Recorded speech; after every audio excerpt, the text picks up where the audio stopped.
हरे कृष्णा। राधे राधे। न कार्तिक समो मासो न कृतेन समम युगम न वेद सदृशम शास्त्रम न तीर्थम गंगा समम। अर्थात कार्तिक के समान दूसरा कोई मास नहीं, सतयुग के समान कोई युग नहीं, वेद के समान कोई शास्त्र नहीं और गंगा जी के समान कोई तीर्थ नहीं। राधे राधे। ब्रजधाम चैनल में आप सबका स्वागत है।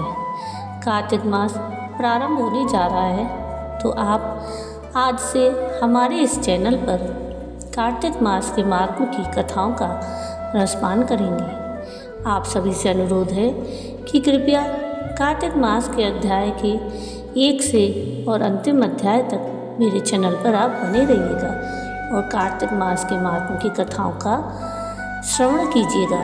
कार्तिक मास के महात्म की कथाओं की शुरुआत होने से पहले मैं आपको कार्तिक मास के महात्म के महत्व के बारे में थोड़ी सी जानकारी देना चाहूँगी। सनातन धर्म में कार्तिक मास को सबसे पवित्र महीनों में गिना गया है। पंचांग के अनुसार कार्तिक मास साल का 8वां महीना होता है और यह अत्यंत पवित्र माना गया है। इस मास में भगवान विष्णु योग निद्रा से जागते हैं। मान्यता है कि इस महीने में श्रद्धा और नियम से पूजा पाठ करने वाले भक्तों पर भगवान विष्णु, श्री कृष्ण और माता लक्ष्मी की विशेष कृपा बरसती है। इसके साथ ही इस पवित्र महीने में भजन, कीर्तन, स्नान, दान, दीपदान और तुलसी पूजा का विशेष महत्व बताया गया है। कार्तिक मास में स्नान दान, दीपदान और तुलसी पूजन करने से व्यक्ति को अक्षय पुण्य की प्राप्ति होती है और सभी पापों का नाश होता है। साथ ही जीवन में सुख, समृद्धि और शांति बनी रहती है। तो आइए जानते हैं कि इस साल कार्तिक का महीना कब से शुरू हो रहा है। पंचांग के अनुसार इस साल कार्तिक मास 8 अक्टूबर से शुरू होकर 5 नवंबर तक रहेगा। इस पूरे महीने में भगवान श्री विष्णु और भगवान कृष्ण की पूजा का विशेष महत्व है।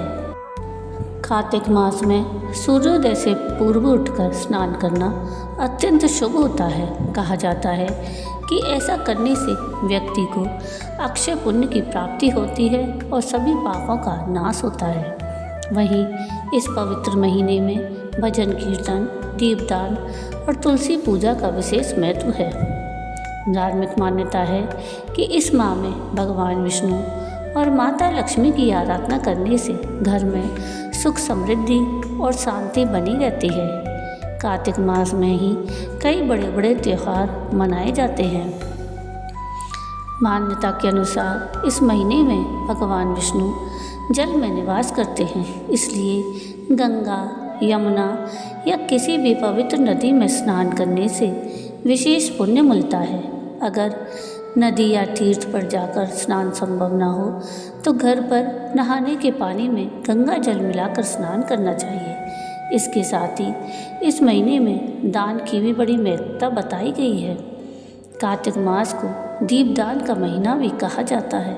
इस दौरान रोज़ सुबह और शाम तुलसी के पौधे और मंदिर में शुद्ध घी का दीपक जलाना बेहद शुभ माना गया है। तुलसी की पूजा करना और परिक्रमा करना घर में सुख, समृद्धि और शांति लाता है। कार्तिक मास के नियम इस प्रकार हैं। इस पवित्र मास में भगवान विष्णु और भगवान कृष्ण के मंत्रों का अधिक से अधिक जाप करना चाहिए। इसके साथ ही माता लक्ष्मी की पूजा भी अत्यंत फलदायी मानी गई है। लक्ष्मी जी का आशीर्वाद पाने के लिए इस दौरान श्री सूक्त, कनकधारा स्तोत्र, लक्ष्मी स्तोत्र और श्री विष्णु सहस्त्र नाम का पाठ करना चाहिए। कार्तिक मास भगवान कृष्ण की पूजा के लिए भी सबसे उत्तम माना गया है। कार्तिक मास को दीपदान का महीना कहा जाता है। इस दौरान नियमित रूप से तुलसी के पौधे और मंदिर में शुद्ध घी का दीपक जलाना चाहिए। इस महीने में गंगा, यमुना या किसी भी पवित्र नदी में स्नान करने से विशेष पुण्य मिलता है।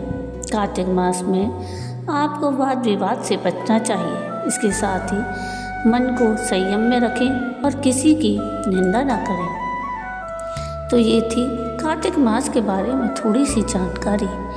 आइए अब शुरू करते हैं कार्तिक मास के महात्म की कथा। अध्याय 1। राधे राधे। मैं सिमरू माता शारदा, बैठी जिव्या आय, कार्तिक मास की कथा लिखे कमल हर्षाय। नैमिषारण्य तीर्थ में श्री सूत जी ने 88,000 सनकादि ऋषियों से कहा कि अब मैं आपको कार्तिक मास की कथा विस्तार पूर्वक सुनाता हूँ, जिसका श्रवण करने से मनुष्य के सभी पाप नष्ट हो जाते हैं और अंत समय में वैकुंठ धाम की प्राप्ति होती है। सूत जी ने कहा। श्री कृष्ण जी से अनुमति लेकर देवर्षि नारद जी के चले जाने के पश्चात की कथा। सत्यभामा प्रसन्न होकर भगवान कृष्ण से बोली, हे प्रभु, मैं धन्य हुई, मेरा जन्म सफल हुआ।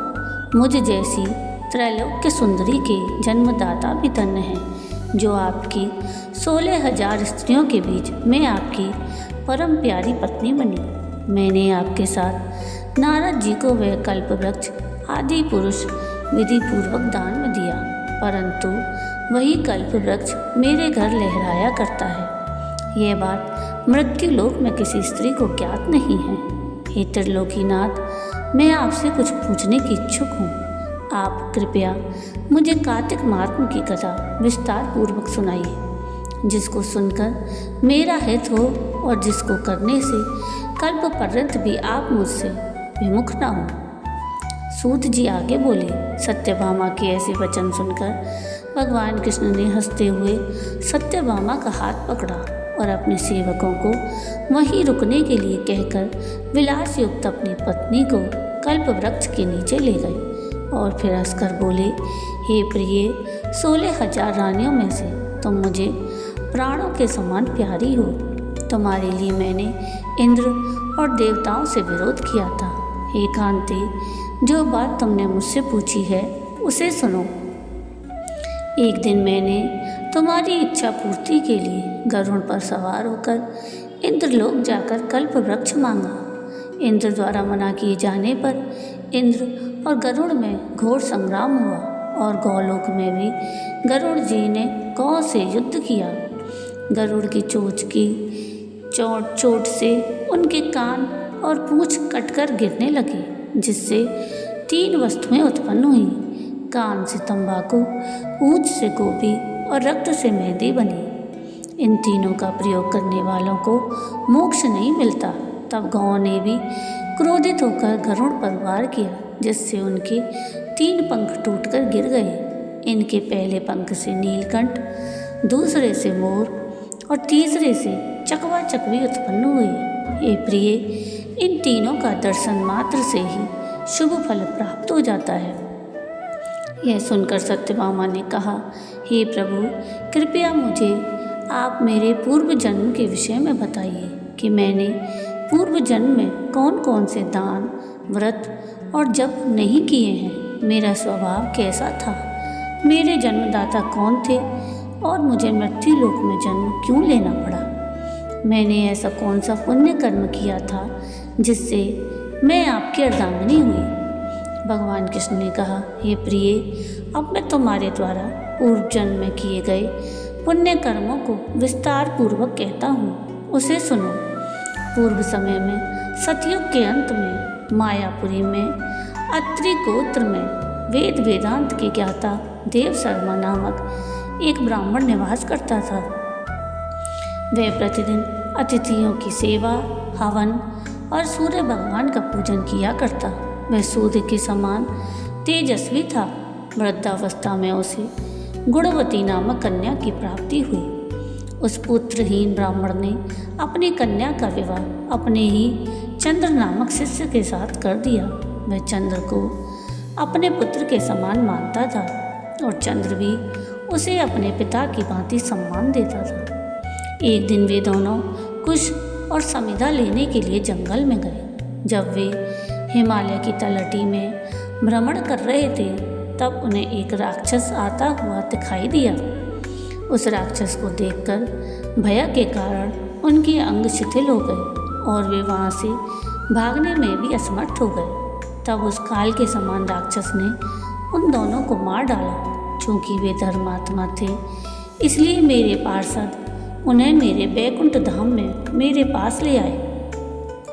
उन दोनों के द्वारा आजीवन सूर्य भगवान की पूजा किए जाने के कारण मैं दोनों पर अति प्रसन्न हुआ। गणेश जी, शिव जी, सूर्य और देवी, इन सबकी पूजा करने वाले मनुष्य को स्वर्ग की प्राप्ति होती है।